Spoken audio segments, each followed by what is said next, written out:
Assalamualaikum warahmatullahi wabarakatuh. Saya Alfionita dari kelas C NIM 2168789. Di sini saya akan mereview materi 4 Human Resource Management tentang proses analisis pekerjaan dan manajemen bakat.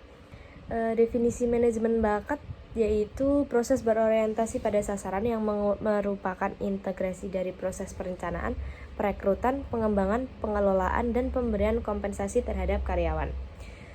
Selanjutnya ada analisis pekerjaan. Definisi dari analisis pekerjaan tersebut adalah prosedur untuk menentukan tugas dan keterampilan yang diperlukan dari suatu pekerjaan dan jenis orang atau karakteristik yang harus dikerjakan untuknya. Analisis pekerjaan ini menghasilkan informasi untuk menulis deskripsi pekerjaan.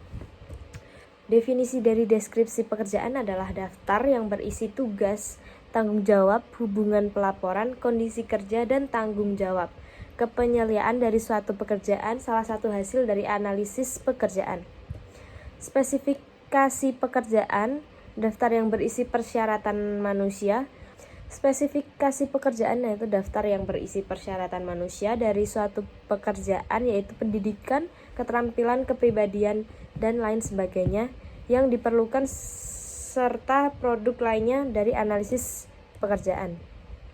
Informasi yang diperlukan dalam analisis pekerjaan yaitu aktivitas kerja, bagaimana mereka beraktivitas saat bekerja.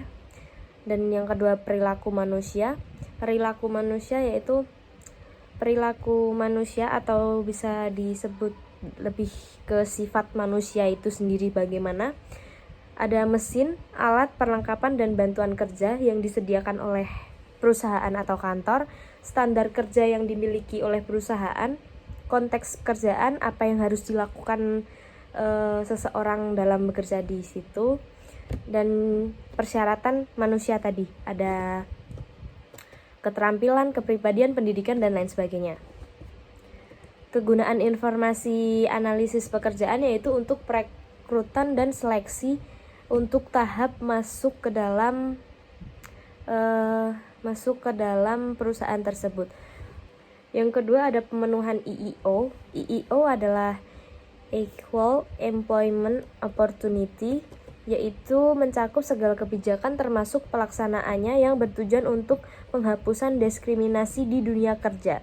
Contoh dari EEO sendiri ada perlakuan yang adil dalam segala hal, dari mulai sebelum kerja, pre-employment, saat bekerja employment, dan setelah bekerja employment.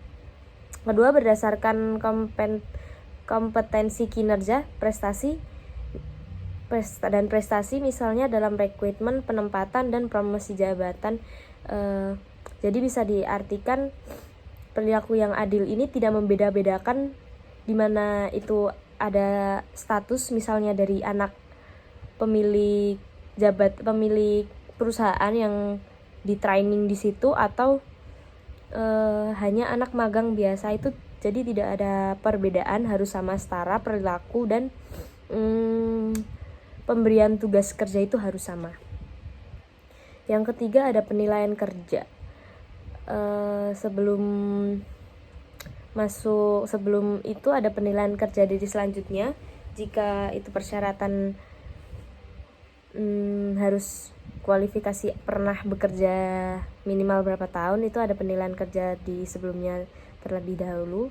Yang keempat ada kompensasi. Kompensasi adalah pengembalian uang, jasa, atau imbalan yang diberikan kepada karyawan sebagai bagian dari hubungan kerja.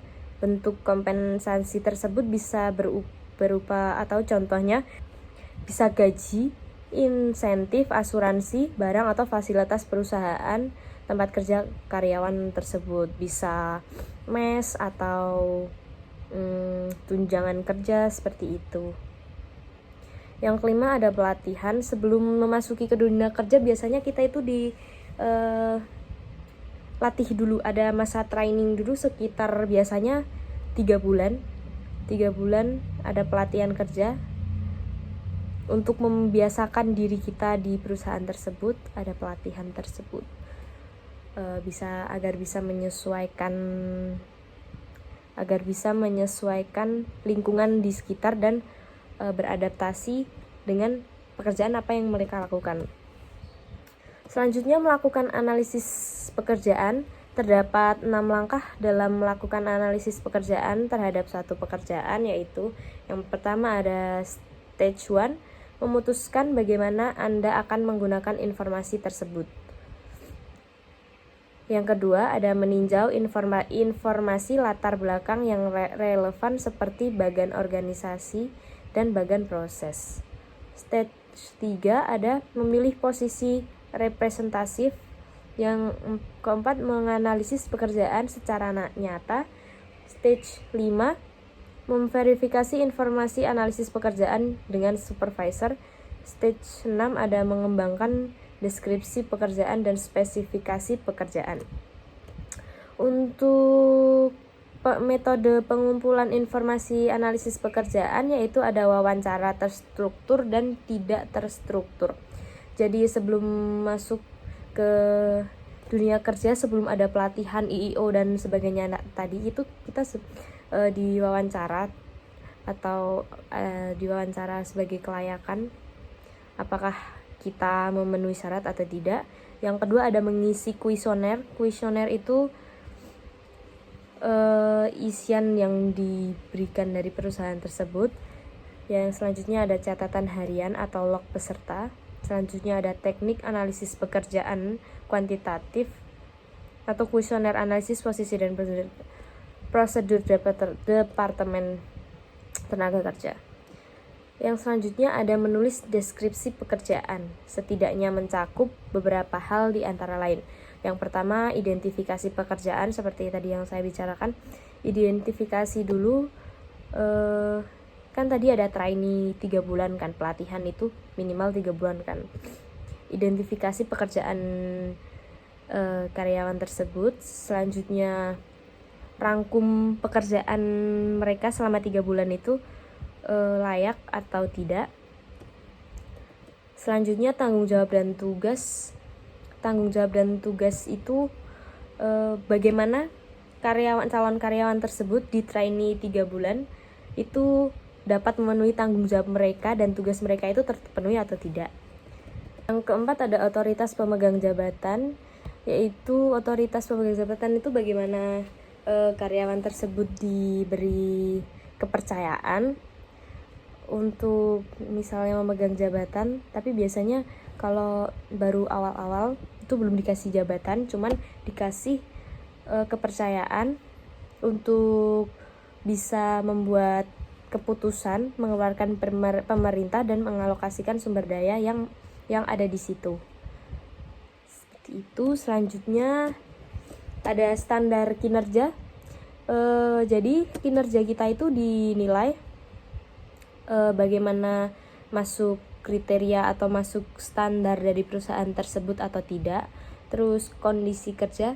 Kondisi kerja itu bagaimana saat kita bekerja. Kondisi kita saat bekerja itu, kita itu males-malesan kah atau semangat dalam mengerjakannya atau bagaimana, yaitu seperti itu. Yang ketujuh ada spesifikasi pekerjaan, yaitu merupakan pernyataan tertulis tentang syarat-syarat atau kualifikasi pendidikan, tingkat pengalaman, fisik, emosi, keterampilan teknis, dan komunikasi yang diperlukan untuk melakukan suatu pekerjaan. Itu spesifikasi pekerjaan yang mungkin standar di perusahaan-perusahaan. Selanjutnya untuk menulis spesifikasi pekerjaan, yaitu untuk personel terlatih versus yang tidak terlatih itu sangat berbeda, yaitu menetapkan kualitas seperti ciri fisik, kepribadian, minat, keterampilan, penginderaan yang menyiratkan adanya potensi untuk lebih potensi untuk bisa meningkatkan kualitas perusahaan tersebut untuk melakukan pekerjaan tersebut atau untuk tidak dapat dilatih itu. Spesifikasi berdasarkan penilaian, spesifikasi berdasarkan analisis statis, matriks persyaratan pekerjaan. Selanjutnya ada manajemen bakat, yaitu pengetahuan dan keterampilan serta perilaku apa yang dibutuhkan seseorang untuk melakukan pekerjaan tersebut. Nah, Jadi di poin ini kita diberi tugas, itu bertugas dan tanggung jawab, itu kita dites pengetahuannya, apakah kita mengetahui banyak tentang pekerjaan itu dan keterampilan tersebut atau malah tidak paham sama sekali. Selanjutnya, slide terakhir ada contoh model kompetensi atau profil pekerjaan untuk manajer sumber daya manusia, yaitu contohnya ada keterampilan utama itu ada kepemimpinan, rekrutmen dan seleksi, pengembangan karyawan yang tadi di atas sudah. Selanjutnya pengetahuan penting, ini untuk penting sebagai diri kita itu sebagai manajer untuk menerima karyawan, yaitu ada hukum tenaga kerja, sistem manajemen HR, negosiasi, analisis dasar, dan komunikasi. Sifat-sifat yang diharapkan yaitu ada etika profesional, kemampuan berpikir strategis, kemampuan multitasking. Kemampuan multitasking itu sering sih dibutuhkan di dunia kerja, karena kita itu tidak dituntut untuk melakukan suatu hal, tapi bisa melakukan banyak hal, bisa mengerjakan banyak hal, yang dimana artinya itu misal tugas kita hanya merangkum data yang masuk, kita itu tidak seperti itu. Jadi harus multitasking, dapat mengelola banyak tugas sekaligus dalam lingkungan yang serba cepat. Kerja tim, kemampuan untuk bekerja dalam tim dan berkolaborasi dengan berbagai departemen. Jadi tidak hanya departemen kita, tapi juga dengan departemen yang lain seperti pemasaran, pengembangan, atau yang lainnya. Itu kita harus bisa bekerja dengan tim-tim tersebut, tidak hanya dengan tim yang ada di ruangan kita atau di kantor kita itu tersebut. Resolusi masalah yaitu kemampuan untuk mengidentifikasi masalah dan merumuskan solusi yang efektif. Jadi kita dituntut untuk bisa memecahkan masalah yang ada di situ. Jadi kita tidak harus menunggu atasan, tapi kita juga tidak boleh